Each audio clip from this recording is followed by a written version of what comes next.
Siguro hindi mo lang naikukwento pero naisipan mo na rin sumuko. Alam mo, ramdam ko rin yan. Araw-araw nating pinagdadaanan yung salitang bawal mapagod.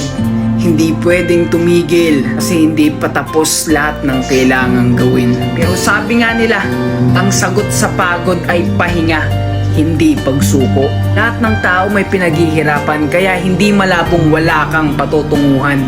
At kahit walang nakakaalam ng mga hirap mo at nararanasan, hindi mauuwi sa wala lang ang mga tahimik mong laban. Kaya saludo ko sa mga taong nagsusumikap. Deserve mo maabot ang inyong pangarap.